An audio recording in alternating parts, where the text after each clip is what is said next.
We have storms, we have heat, and we're also on the verge of potentially getting our next named storm of the 2023 hurricane season. What's going on, guys? I'm certified meteorologist Jonathan Kegas, and in this video, we're going to talk about the storms moving through Florida later in the day on Thursday. We'll have more storms to end the work week.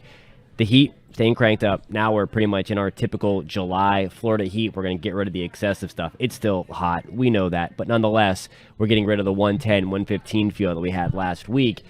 In the tropical front, there's that thing out in the Atlantic that we talked about in a previous video. I will break that down and talk about another round of Saharan dust impacting parts of Florida as we get into the weekend and next week. Before we get into the video, if you want to stay updated on all things Florida weather and, of course, the tropics, you have to hit subscribe. Please do that. If you happen to find this content helpful, which I hope you do, please hit the thumbs up. It really does help us out a lot. All right, we're going to start with Central Florida, then we're going to expand things to the entire state of Florida, and then we're going to venture into the tropics again. I'll show you that little blob that could become our next named storm of the season. Future radar showing by 6 o'clock some rocking storms here right along the I-4 corridor, really from Palm Coast west of Daytona Beach, maybe closing in on Sanford, downtown Orlando, into Kissimmee, St. Cloud. So really, it's going to be east tonight. So maybe a few stray showers lingering in Bushnell, the Villages, and Ocala. But it looks like, anyway, that the way that the wind is oriented here, that we're going to keep everything to the west. So the further east you are, I should say, from west to east, the further east you are, the better shot you have seeing those storms. There's 10 o'clock tonight. Could still have a few of these lingering late into the evening.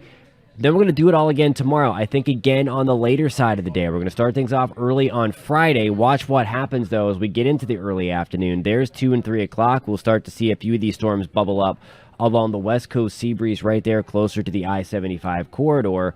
Those gradually march into what's going to be another west coast sea breeze dominant day, meaning that the storms are going to be moving from west to east. So here we go, dinner time and beyond. If you're starting the weekend hanging out on the patio, likely going to have some storms around, especially close to the I-95 corridor. If you're watching from the villages like Panosofsky, Bushnell, Eustis, Mount Dora, Apopka, you might be able to see a pretty cool light show outside from this distant storms way off to the east. Maybe a stray storm back towards us as well along I-75. But by and large, by 7 o'clock, I do think on Friday most of those storms will start to push toward the I-95 corridor. In terms of the heat index, again, it's hot. We know that. It's Florida. 100 to 105, that's going to be your feel as we get into Friday. Again, we're at least shaving off 5 to 10 degrees from where we were last time in terms of the feel. Again, remember, the heat index is important because when there's more moisture in the atmosphere, it's harder for your body to cool itself because sweat is not evaporating like it would in drier air. That's why when it's crazy hot in the desert, it's a little better for you.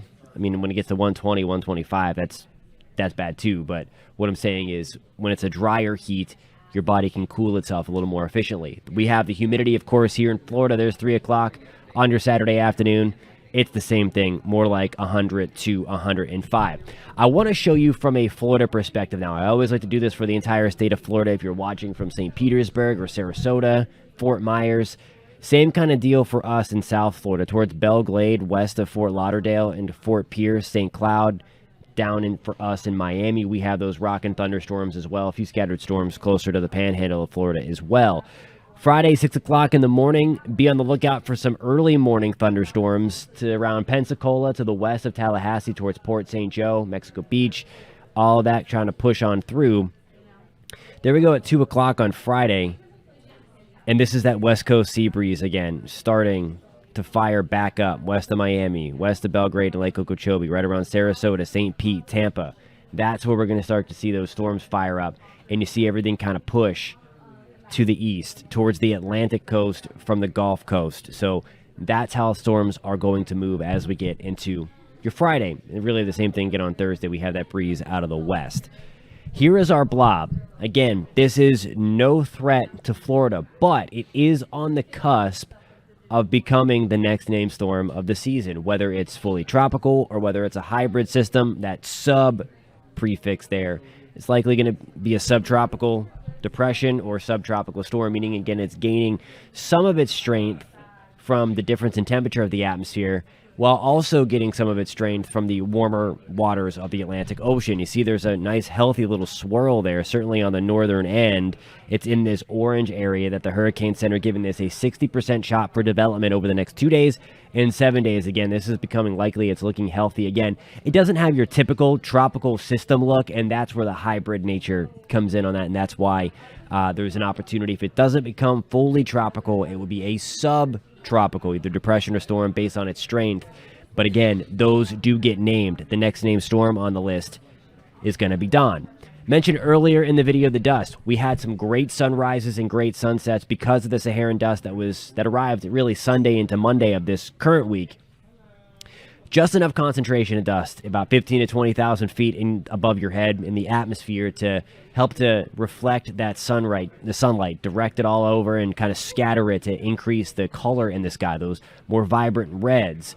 When it gets too thick, though, that's whenever we start to have the storms again. We see the storms go down a little bit because of that drier air in the atmosphere.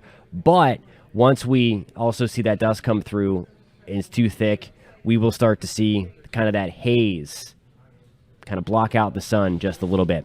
Another big plume of dust, though, trying to work its way from the Sahara Desert all the way out into the Atlantic. It's hanging out towards Puerto Rico now. You see another light to moderate push of dust towards the Bahamas, Turks and Caicos, Cuba, Jamaica, getting into the Yucatan Peninsula.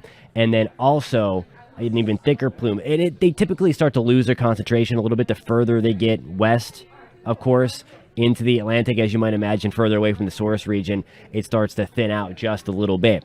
We still have some light dust in our atmosphere. That's Thursday evening into Friday, and you kind of see that light white film on your screen.